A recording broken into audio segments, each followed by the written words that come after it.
Welcome to Season 8, Episode 47 of the Be Conscious podcast. Today I have the pleasure of interviewing Lisa Turner, who joins us from Cornwall in the UK. This episode contains sensitive information on a delicate topic and may not be appropriate for all listeners. Here we go.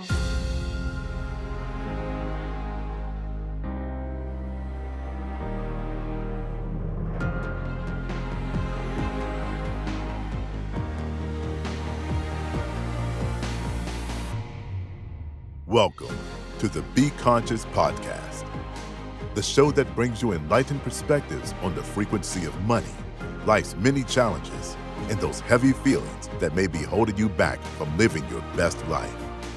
And now your host, Dr. Susan Nicholas.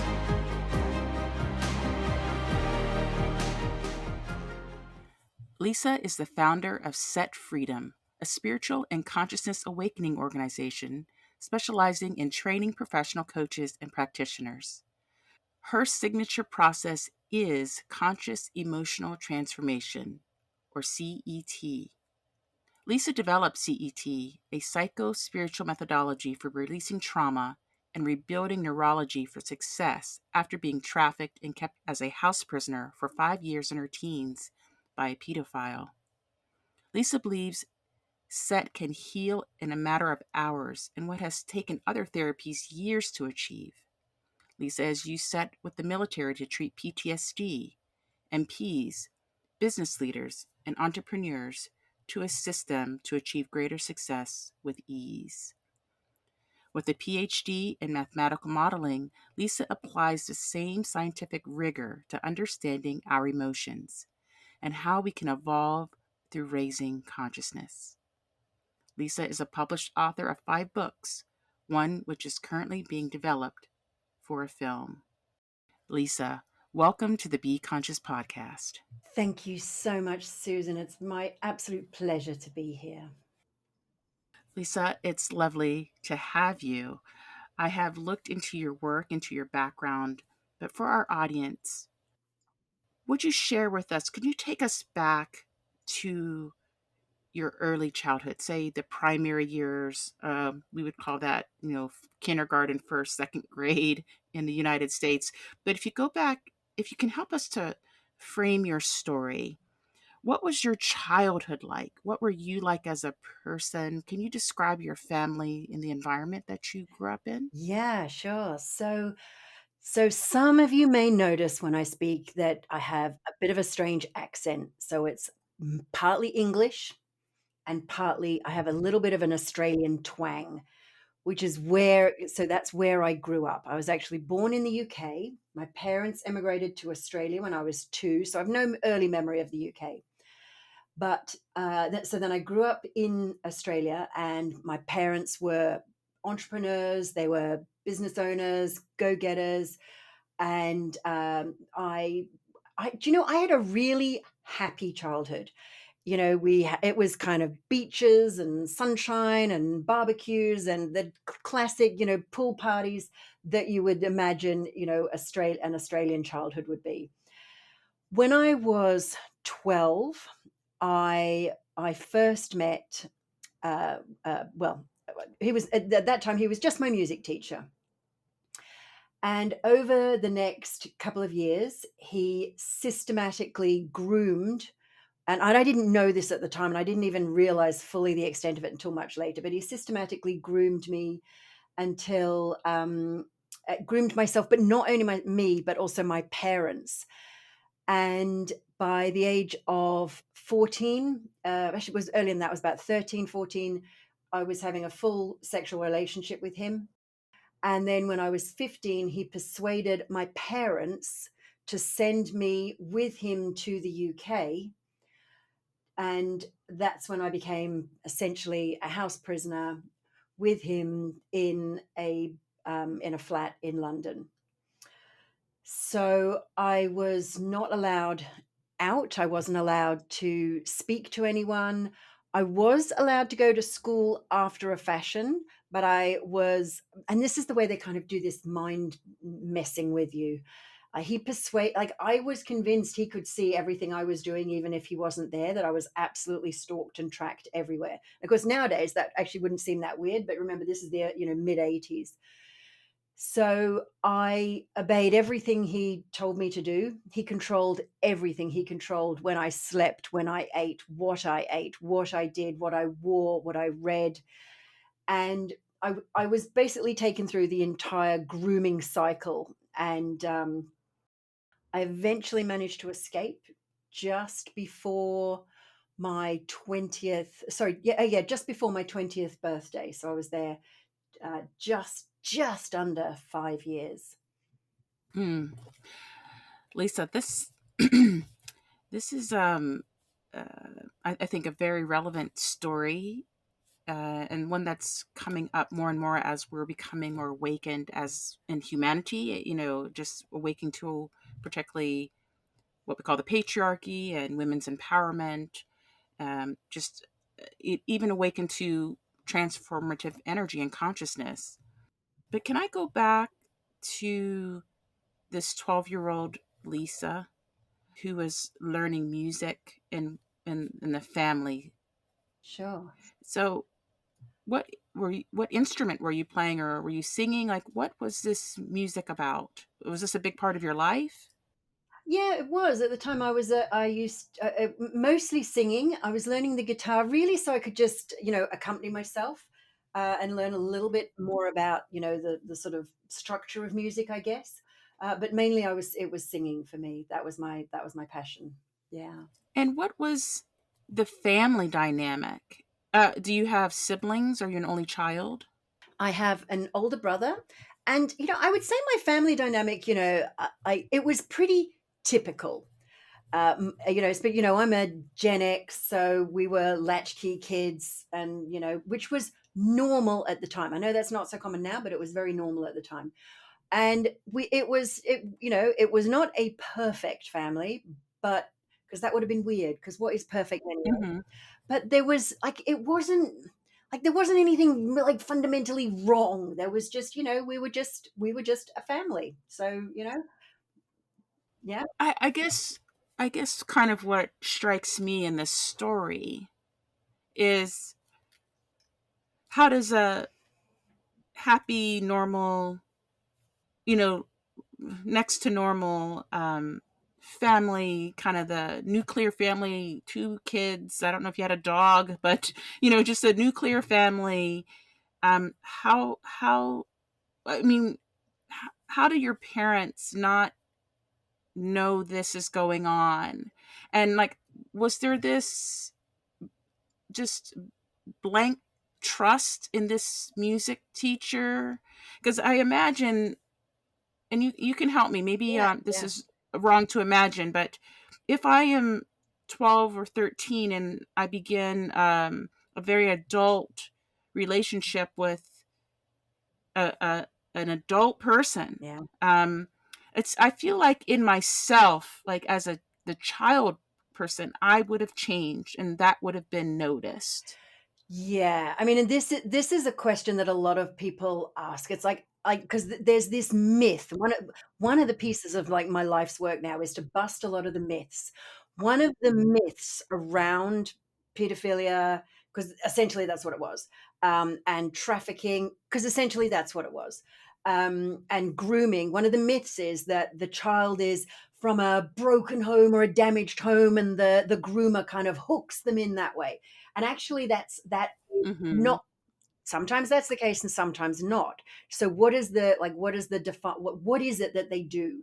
And the thing is, they don't do this like go straight from hi, come and move in with me into the, come and move to England with me. They don't do that. It's a long, slow, gradual process. So it's not like they are suddenly, there's no sudden change, because that's what they say, look out for sudden change. But because they do it slowly, there's only a slow change. So it's like, when does there's a branch of mathematics called fuzzy logic, and it's basically when does sand go from a handful of sand to a beach, or when does something go from a log, a chunk of wood, to a chair? And there, if the change is gradual, it's not immediately obvious. So the stages of grooming, and this is in one of my books that I've written, I talk about the 4 stages of grooming. So the first stage is they just cast the net, and I just they just kind of lure you in, and they just cast the net to many kids, and they see who bites, who's interested. And he did this by just, giving me his phone number and saying, "Oh, if you want to chat sometime, give me a call." Me being, and I was quite precocious. I was quite cheeky. I was quite confident. So I was like, yeah, I'm going to give teacher a call. So I did. Then they start what's known as the enchantment stage. And they, as the name suggests, they literally enchant you. So they lavish you with compliments and gifts and time and energy and attention. And they do this other thing is they hook into the ego of the child. So they'll say things like, "You're so special, nobody understands you, your family don't understand you like I do." And then at the same time, they're also saying, they're kind of putting the child on a pedestal, but they also then say, "Oh, no one understands me either, and only you understand me, and nobody else is as nice to me as you." So they start to create this little bubble where only the child and the groomer really exist. And they are in the bubble, and everyone else is outside of the bubble and is definitely secondary and less important. So they've got you by the mind. Then what they also do is they start to say, "Oh, your parents don't really love you. Your parents don't really care about you. Your friends don't really like you. Your friends don't really care about you, not like I do, not like I understand you, not like I love you." So then you're that's the enchantment stage.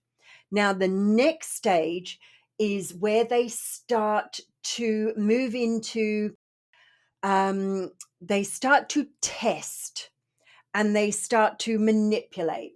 And then so they ask you to do things. "Oh, well, if you really loved me, you would do this. And if you really cared, you would do this. And you have to do this." And then they use a little bit of blackmail because of all the things I've done for you in the luring, in the enchantment stage.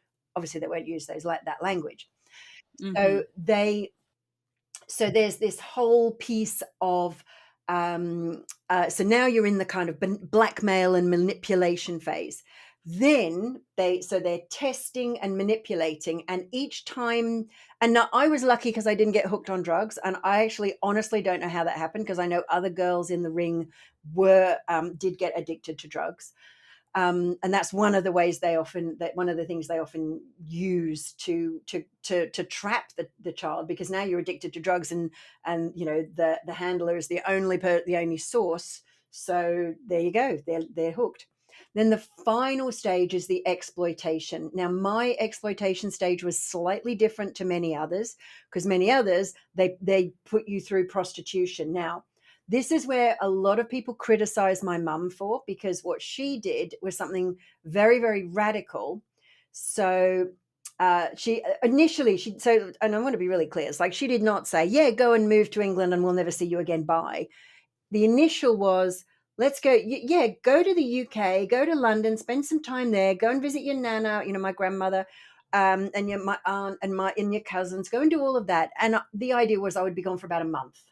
I think it was about 5 weeks was the original, 5, 6 weeks at tops was the original time span.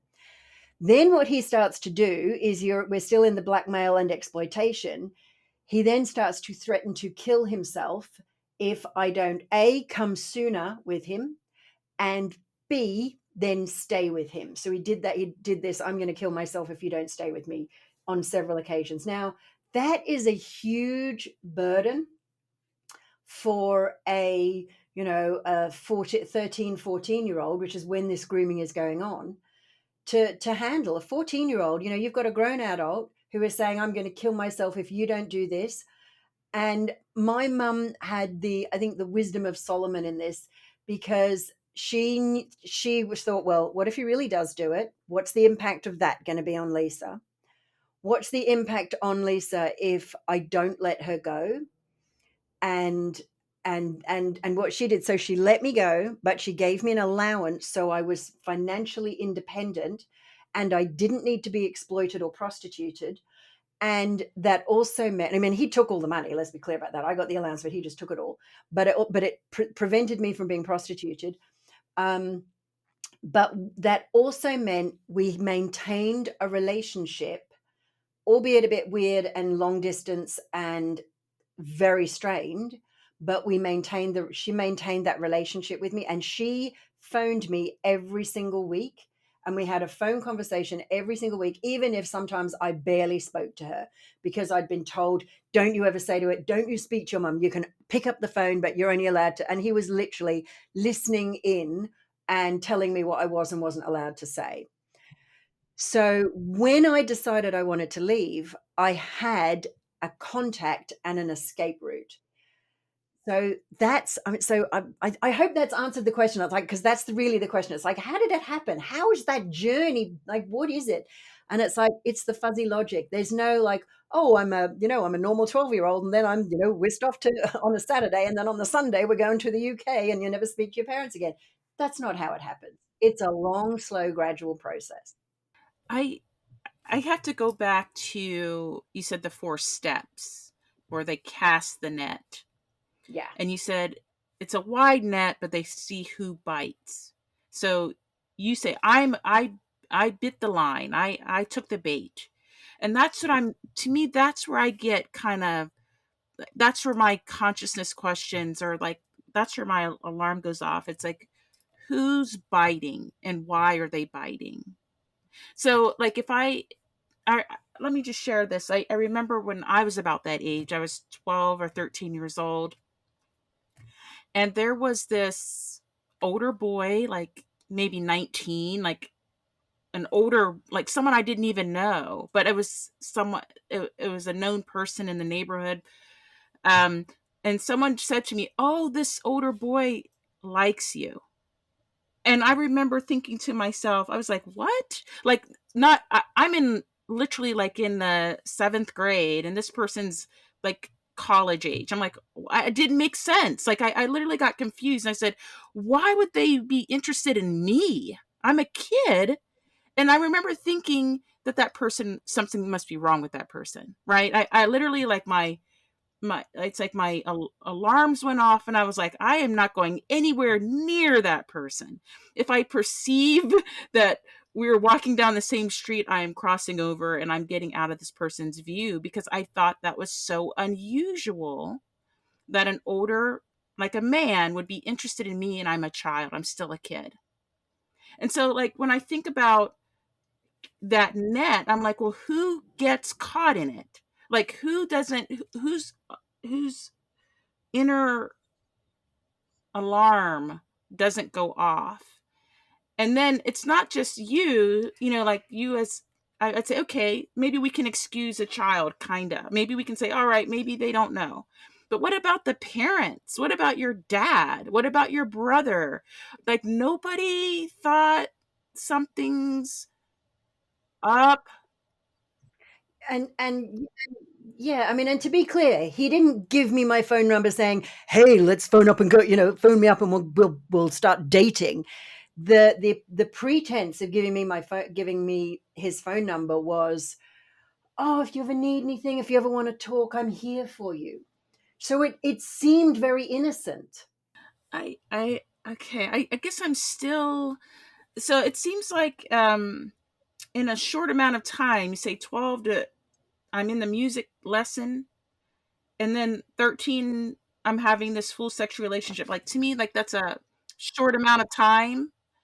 And so like what, Well, it was about a year. It was yeah, about a so year like of in that grooming. 1 year, the red flags don't go off, the family, like nothing changes, like everything is as normal, like before and after, it's the same, like you're the same person, the family, nothing changes, no discussions. Like, and we have to look at the statistics, right? So, uh, the vast majority, like over 90% of children who are trafficked by someone they know, and are trafficked by someone who the parents know.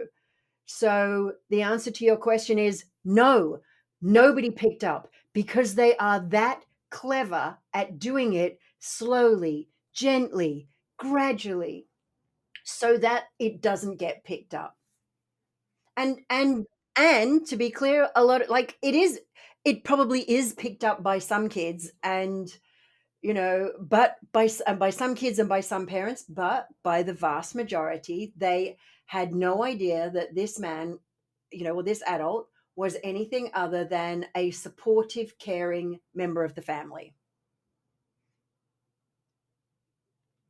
And I think this is an important piece to get out, because this misunderstanding that somebody should have known, like, the fact is, it happens, and most of the people it happens to, nobody knew what was going on, because, as I said, they create this bubble around you and them, and you and them are inside this bubble where everything outside of the bubble is just business as normal, childhood as normal.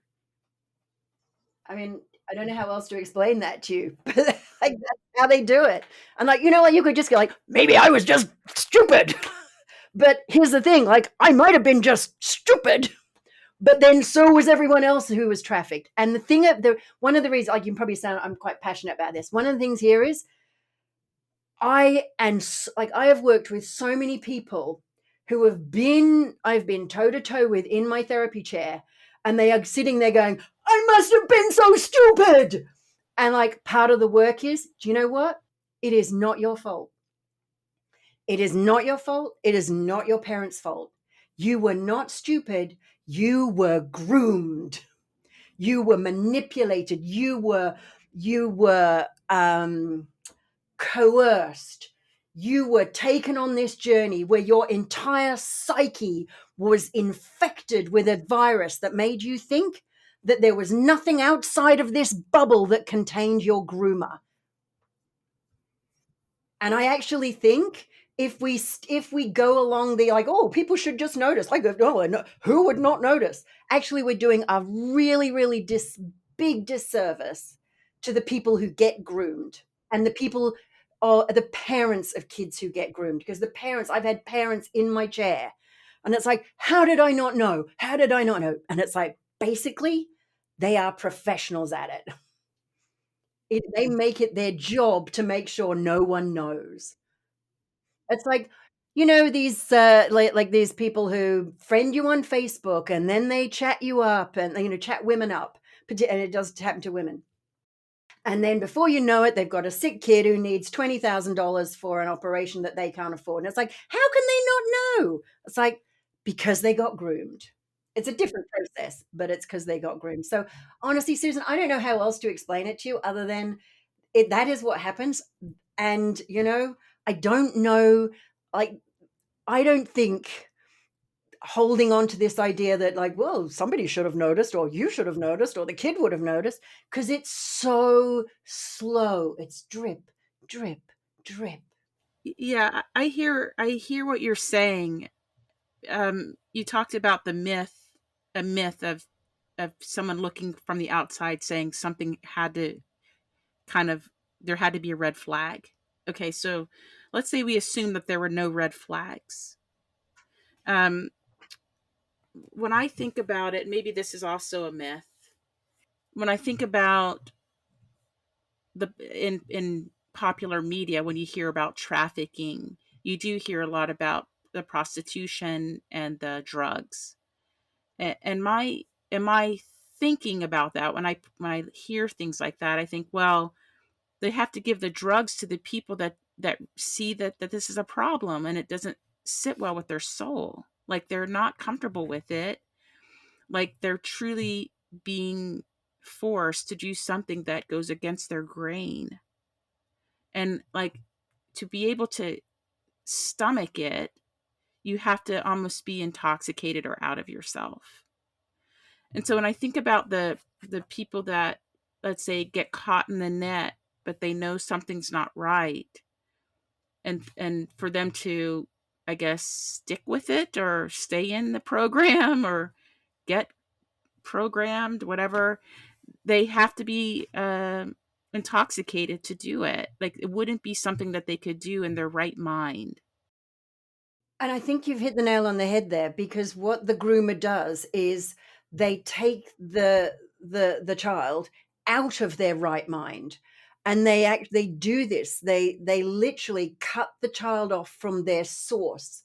They make that individual feel that they are that and they kind of do it in this, like, they don't undermine their confidence in the way that, like, you might think of abusers doing. That doesn't happen until the coercion and exploitation end, but they do it by stroking the ego. You're so special, you're so magical, you're so amazing. And so they kind of replace the higher self of the child with themselves. So the child stops listening to their own inner compass and starts, and they've been seduced, completely seduced and manipulated by this individual or Hmm. by this group in some cases. Do you believe, now that you've come through this and now help others, do you believe that there is a place or a role for personal responsibility in here? Oh, absolutely. Yeah. But I don't know that blame is useful. And there's a big difference between it's not your fault, but it is your responsibility. Right, and it's not about shaming or blaming, but I'm just saying, like, is there a part of you that you say, "You know what? I" you see your own role in it. Like, you Yeah. that part of it. I'm not It's not about the shame or blame. It's about the victim part of it. It's like, and it's true for any person. Like, Yeah. in much of my work, I deal with a lot of people that have financial trauma. Sure. And it seems like, and this is a type of thing where you feel like you're a victim of it, like it's happening to you, Yeah, and and this is the circumstance, and this is what you're given, and so my point being is, like, when you come into higher awareness, you're like, well, the questions change. It's yeah, not like, why is this happening to me, or woe is me, or I'm a victim, but you're like, well, who am I? What am I doing? What am I not doing? What am I saying? What am I not saying? What am I being? What am I not being? That this is the reality that yeah. I am experiencing. Because the idea for me, Lisa, is that when we become consciously aware, you talk about your higher self and consciousness, that you realize you're the creator of your own reality, Oh, yeah, that absolutely. we all have a role in it. And so when I come to that, what would you say to someone regarding personal responsibility about their role in this? Yeah, and this is where, because I absolutely, this is what I talk about, this is what I teach, but you have to be very careful about at which point you say, "Okay, this is your responsibility." So one of the things people say to me is kind of, "Well, if you're the creator of your universe, how did you create being trafficked as a child and being held as a house prisoner?" It's like, yeah. So here's my take on it. At the level of my higher self, I believe that pre-incarnating, that my higher self and his higher self had a little chit chat and said, "Yeah, you know what? We need to create a scenario where you are going to have the most phenomenal amount of growth and transformation, and you're going to create something new that's going to change the world. So what's the quickest and fastest way that we can do that?" And it's like, so between the two of us, like, I know. One of us gets to be a pedophile and the other one gets to be the child who gets abused. And it's like, yes, that's it. Okay, who's going to go? Who's going to go first? Or who's going to choose that? And it's like, yeah, I'll do this role. You do that role. And so at the level of our higher selves, there, that is what, and again, I have no idea if this is true, but that's how I reconcile my experience. So I don't blame him at the level of the higher self.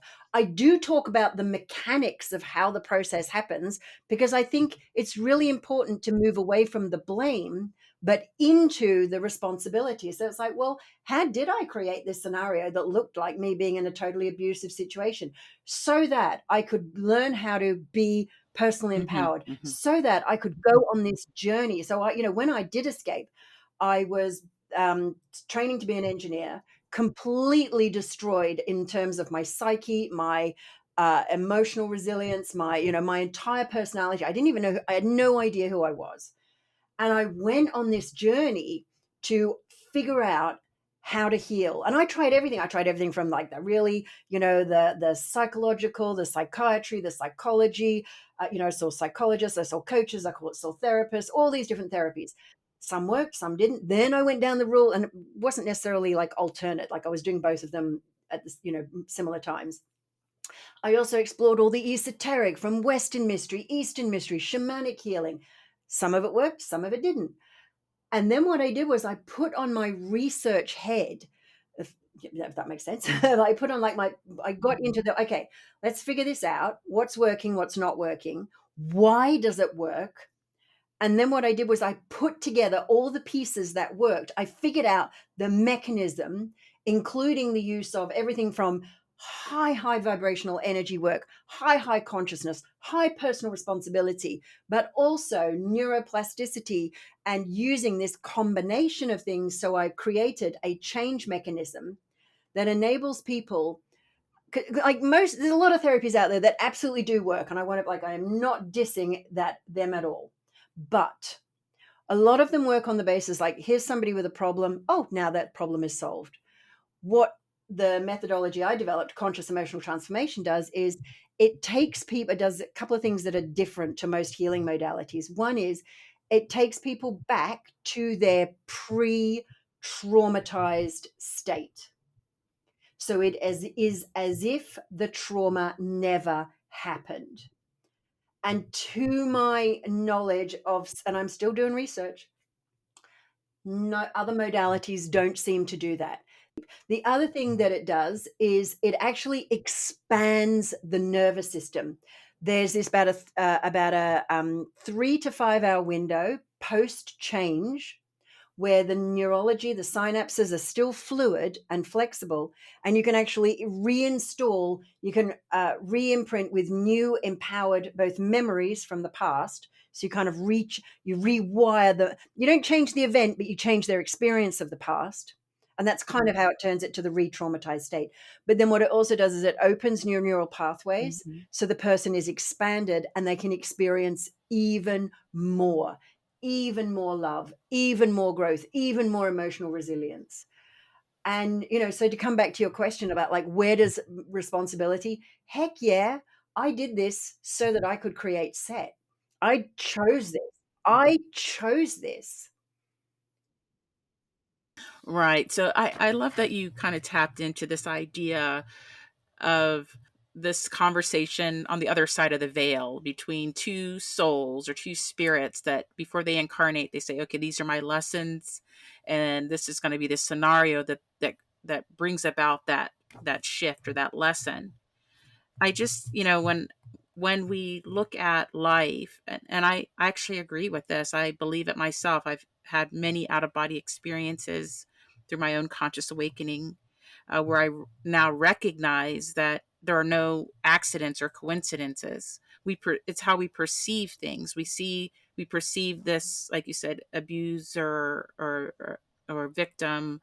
We perceive trauma, um, through the lens of the constructs that we're born into.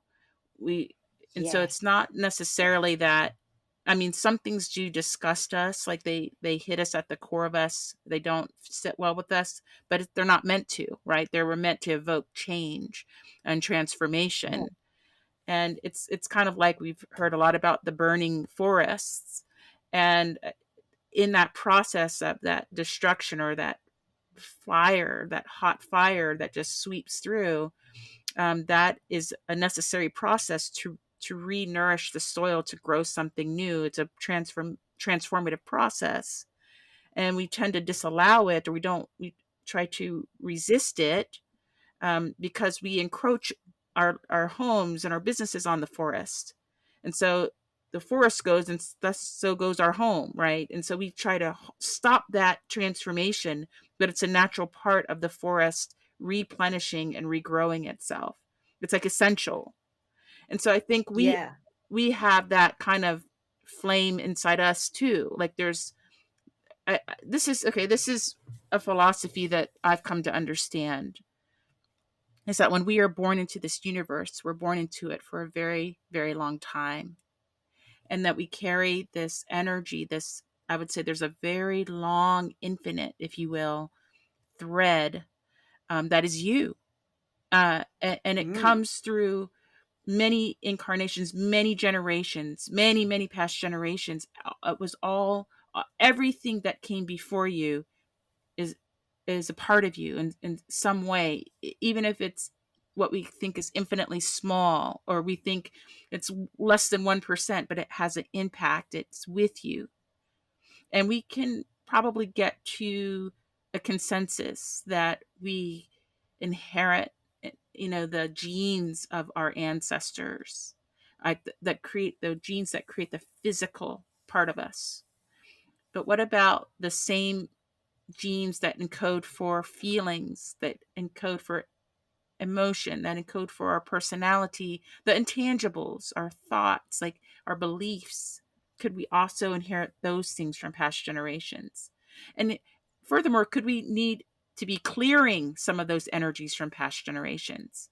Meaning that maybe this situation where you're tested with your self worth and your confidence and your agency as a human being, maybe those energies weren't, I would say, transformed or cleared in a prior generation or prior incarnation.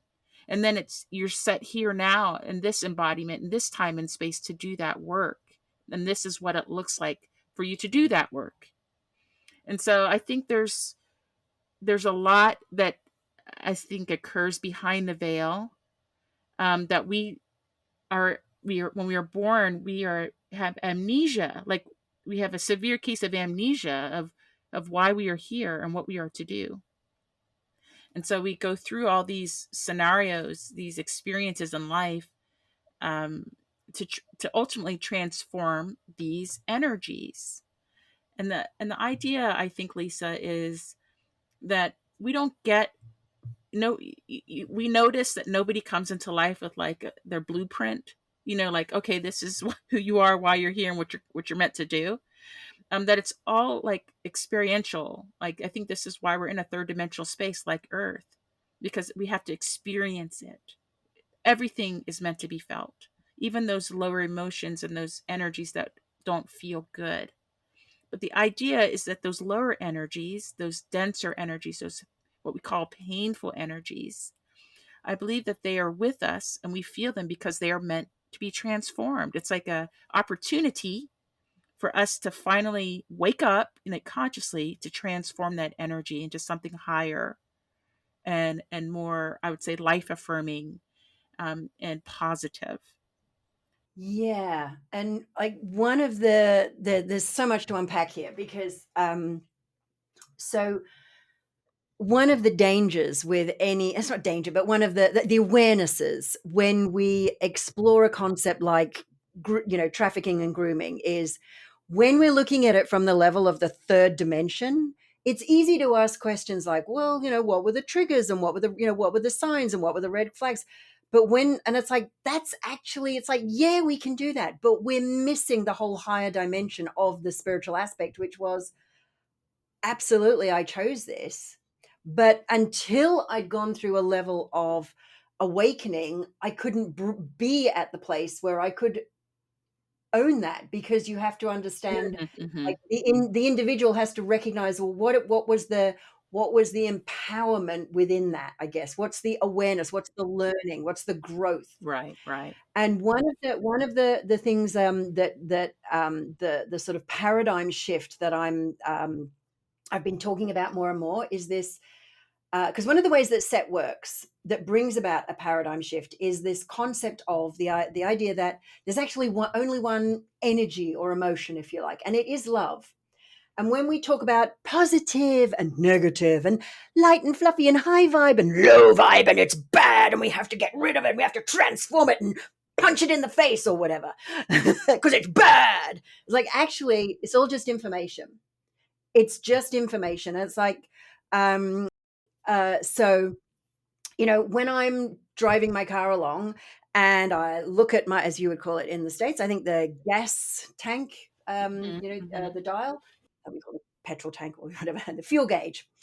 And it says empty. Do I go, oh no, I hate that empty sign. I hate it. I hate it. I'm going to think happy thoughts. I'm going to, I've got enough fuel. My fuel tank is full and all that, all that stuff. It's like, or do I go, oh, that's information. That tells me next time you come past a garage, pull in and refuel. Mm-hmm. It's just information. It's neither good nor bad. It's just information. And so I work on the basis that there's only one emotion, and it's love. And what we feel and what we label as pain or negative emotion is actually resistance to Mm-hmm. love. Mm-hmm. So, for example, fear is the feeling we feel when we think we are going to lose love or someone we love. Hurt or rejection is the feeling we feel when when we are wanting to give love to someone and they throw it back to us. So we're trying to flow love to them, it's thrown back, so we experience resistance to love. Sadness is when we feel we have lost something or someone we love. So there's only love and resistance to love. And so what set does is it enables us to find that resistance and remove that so that there is only love. Like, although, when I talk about the whole grooming process and things, it kind of, I can understand why people might think, well, that, she was a victim and he was an abuser. And it's like at the 3-dimensional level, that kind of is, that's just the mechanics of what happened. But there's no like meaning to that other than that's the mechanics of what happened. And had I spotted any red flags or anyone else had, then I would have been denied my experience of my life's purpose, Mm. which is to do this work. I would have been absolutely denied that. Well, actually, I probably wouldn't have. I would have just found another way of doing it. And here's the Right, thing. right, right. How do we know that that didn't happen like 5 times before it was this guy, Oh, So I always, exactly. yeah. So I'm always saying, like on 3D level, yeah, probably wasn't the greatest situation. Higher level, absolutely perfect. And I am so grateful to him. Well, exactly. So that is to me like a very, very high level of consciousness to look at someone that we would label as an abuser and say, I'm grateful because you allowed me to come into my whatever, my purpose, to grow, to transform this energy, to whatever, recognize, my agency and self or my self-worth. You talk about, the set process and your mathematical modeling, bringing that type of analytical approach to it.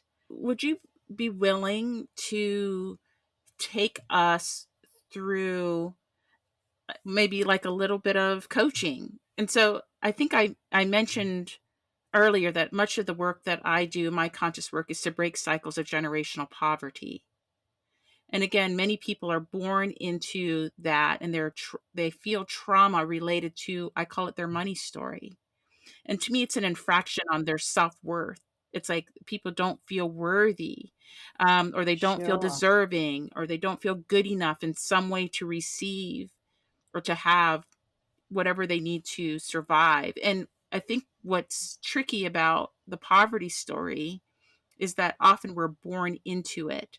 So it's not like I went to school and there was some impoverished person that takes me under their wing and then I find myself in poverty for 5 years. No, it's like, no, that it's all around you. It's like the whole milieu that you're born into. It's you, it's your family, it's your community, it could be your society, it could even for some of us the country. Like it could be very broad, like the scope of it. And so you feel like you literally can't get out of it, or it's damn like it's one of the hardest thing you can ever transform. And I believe that it goes much deeper than the circumstance. Like to me, there's a circumstance of poverty. It's a condition, which to me, when I say it's a circumstance or an experience or condition, to me that means it can be changed. It's not permanent. It's not just how it is or what it is, but there's something that experience I need to learn from it, right? I need to, like, there's something about me, about, I call it my innate self-worth, that this experience is designed to bring out of me, or to transform in me, or to bring into my awareness, or for me to transform. It's not like escaping it. To me, it's transforming it, that experience. So I don't have this impoverished experience anymore, or this experience of lack or scarcity, but I have an experience of what you call love or abundance, or having everything that I need to live a prosperous or fulfilled life. And so, and it's not like being a billionaire, or, it's not about the number, but it's the feeling that you have enough and that you are enough. And so, would you be able to take us Yeah. through like how you would approach this with your methodology? Something, I mean, to me, this is paramount, I think, on what a lot of the world suffers from. Yeah, yeah, and I love how you've framed this, and really explained this, because it's like, I think there's in the sort of personal and spiritual development and or spiritual awakening and consciousness community, there's this idea of, oh well, if you're struggling, it's because of you've got some like your mindset's wrong, and it's like that may well be the case, but it's not necessarily very helpful unless you give someone the tools to transform their mindset. And this is where it's like, yeah, so if we go back to that personal responsibility, it's like, well, if we're the creator of our universe, and this is kind of my sort of take on this. It's like, if you imagine a, I don't know, like a film projector. So our conscious mind is the consciousness that is observing the 3D, 4D experience of the film. And I say 4D because it's in life, Mm-hmm, it's, mm-hmm. multidimensional experience of the film. The unconscious mind is what's the on the actual film that's being played, and the higher self is the light that shines through. And if you what a lot of people do is, like, they kind of see the film on the screen, they don't like the film on the screen, and they kind of think, oh, I need to change these circumstances, my external reality, or I need to blame my external reality. And it's like, well, what if we worked on the basis that the problem is that we need to just change the film, and we do that without any blame of like what happened before and why you put a bad film in, or a film that wasn't giving you the circumstances. It's just we're not even interested in that.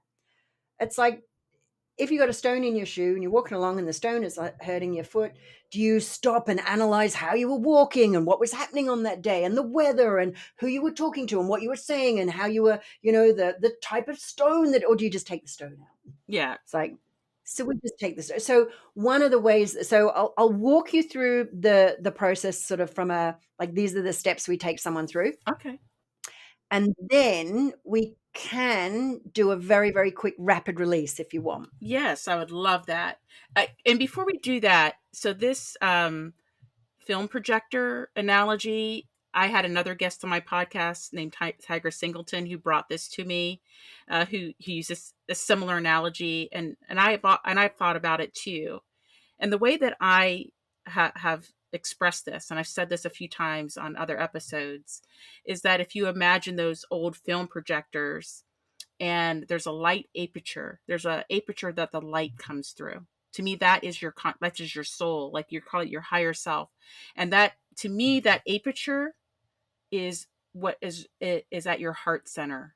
Like that light is coming from your heart. Like, to me, that's the heart center is where I would say the love is, that higher frequency vibration that we call love. That's, I believe, that's where it rests in our body or lives.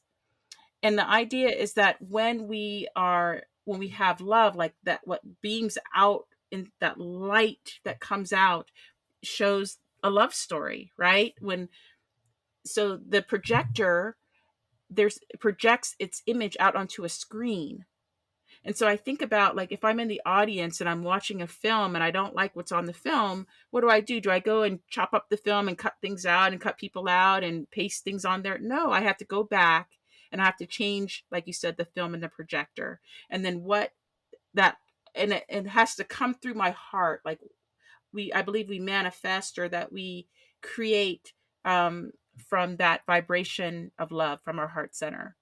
And so a lot of times we are creating unconsciously, and a lot of that, what we create our heart from our heart center, is despair, and darkness, and anger and fear based kind of stuff, because that's what we truly feel inside of ourselves. Even though we may say or affirm one thing, we may feel something very, very different. And you can't fool the universe. And so what you truly feel is what is projected out into your reality. Yeah, and I love the way you've described this. Like, do you take the film that you've got and chop it up because you're trying to change how you feel, or do you just like make a new movie, create a new movie? All right, so let's definitely go through it. Okay. So when when someone comes to me, basically what we're doing is we are reprogramming that film. So we don't need to go into any of the story about what happened. We just need to find the initial triggers. Like, find what is the trigger for where is the resistance to love. And we don't need to analyze it. We don't need to understand it.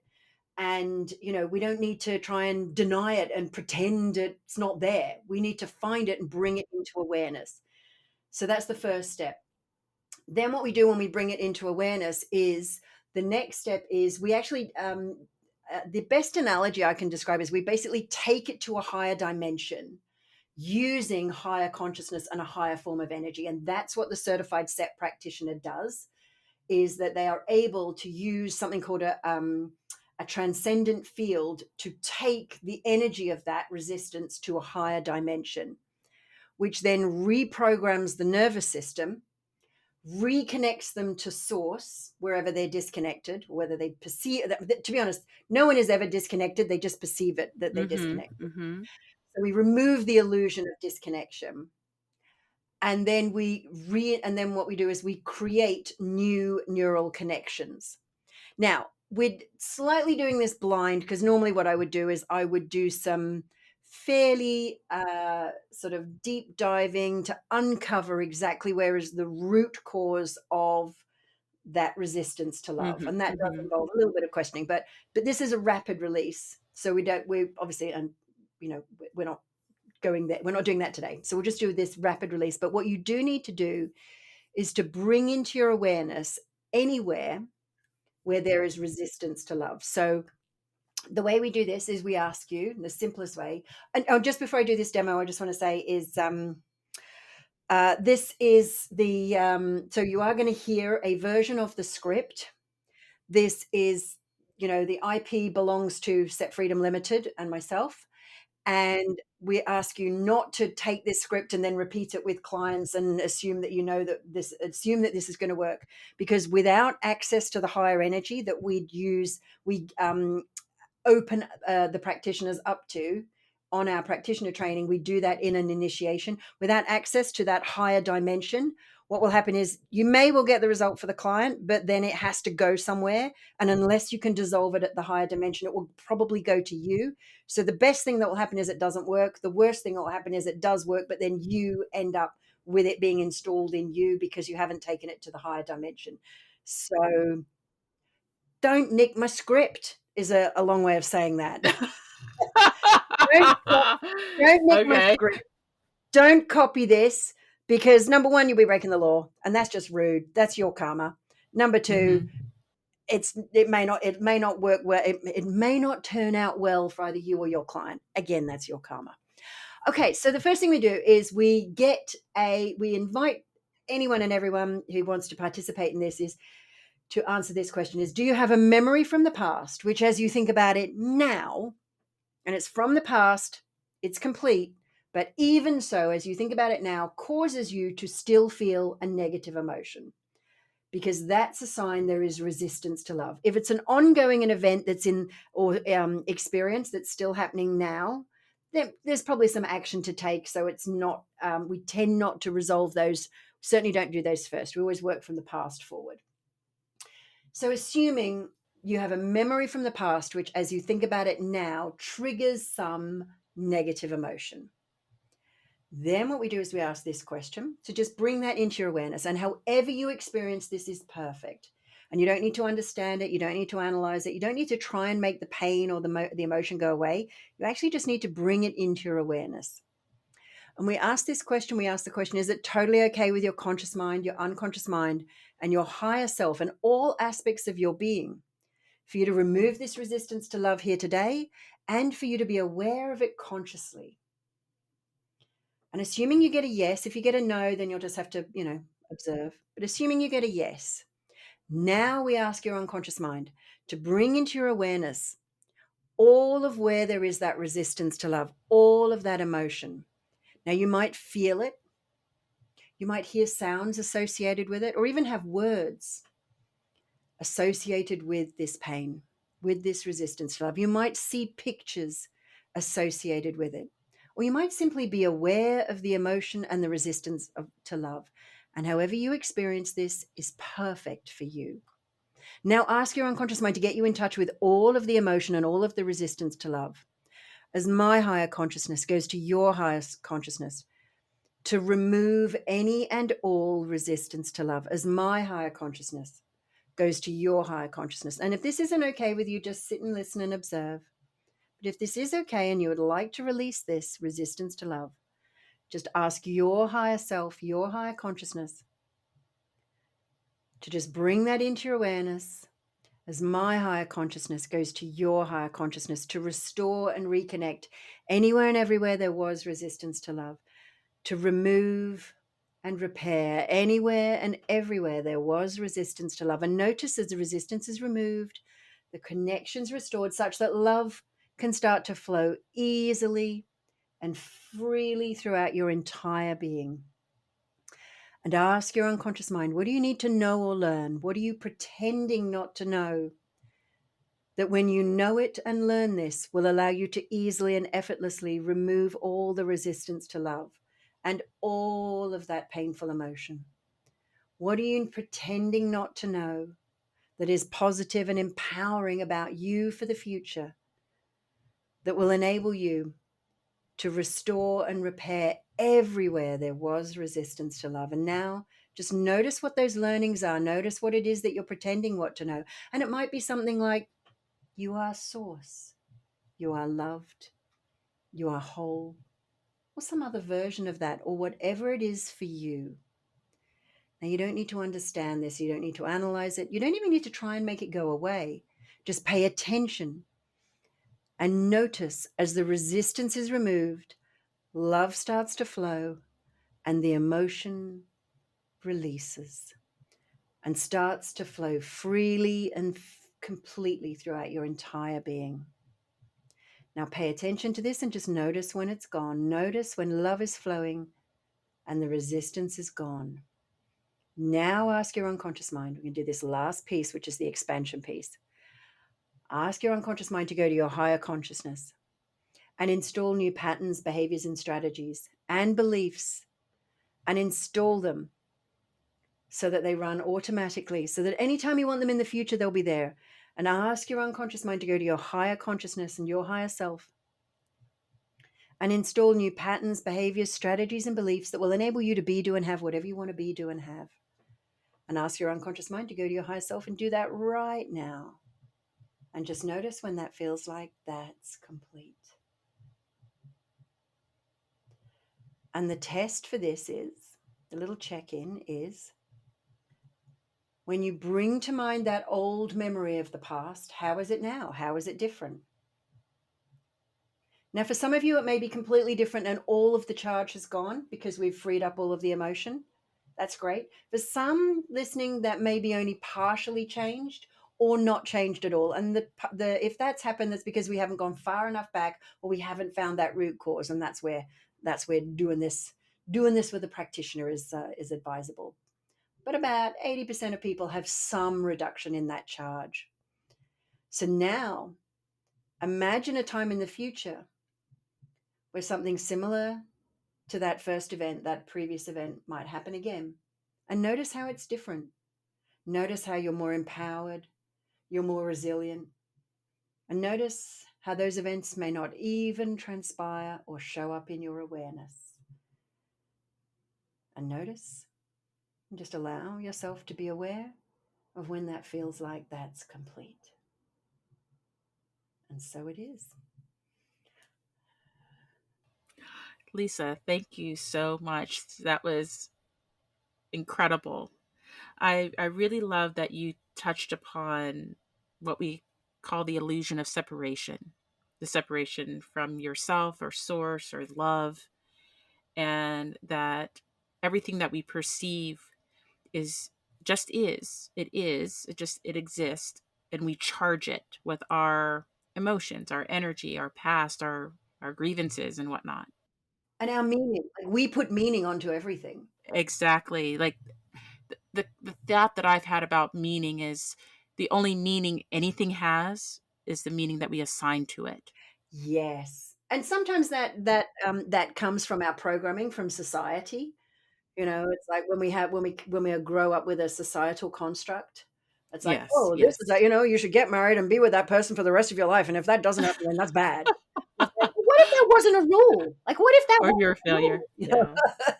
Oh, we could have a whole nother conversations about Yeah. relationships and marriages.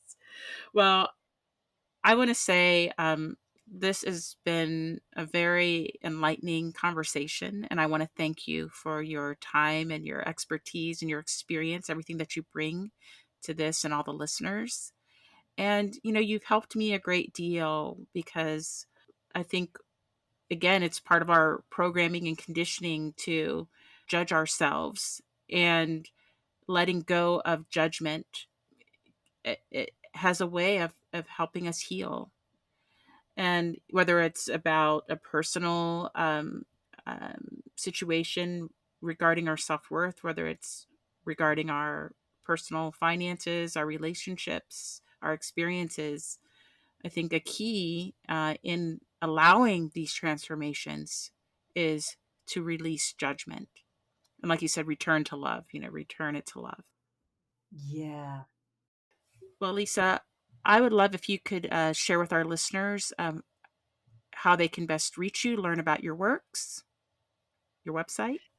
Sure. Yeah. So the best place to go for information on all of our programs and some really cool resources is if you just go to www.cetfreedom.com, so setfreedom.com. And there's a really cool quiz that people can take, which is a kind of self assessment of your emotional resilience. And we call this the Emotional Resilience Celestial Power. So there's a link to that on the site, or you can just go straight there, which is celestialpowerscore.com, and just answer a few questions there, and that it would give you an idea of if you do have any trauma, any resistance to love, and a level of your emotional resilience. There's a whole full personalized report, and it will show you the areas where you can raise your resilience, and even having a high resilience, how that can actually be problematic sometimes, because we all know that the people who are the strongest are the ones that get kind of dragged down by the others. So it's how to overcome. So there'll be some pointers on how to overcome that as well. So there's a couple of places you can go, and if you can just on my website, there's links to all of my social medias. I've got some videos on my TikTok. Some of them are controversial. Some of them are a bit just me being silly, because I am silly sometimes and I don't care. So yeah, so you can just find me on the social media, but it's cetfreedom.com is my main website there. Well, thank you so much, Lisa. It's been a great pleasure having you on today. Thank you so much, Susan. And I want to thank you for taking this inner journey with us today. And whether you are coming or going, looking inside or out, remember to be conscious. If you love this episode and if today's message resonated with you, please subscribe, rate, and review the Be Conscious podcast. This helps listeners just like you find intriguing and transformative content. I also want to know what inspired you and what conscious topics you would like to hear more about. And if you want, you can share those thoughts and questions with me at info@susannicholas.org.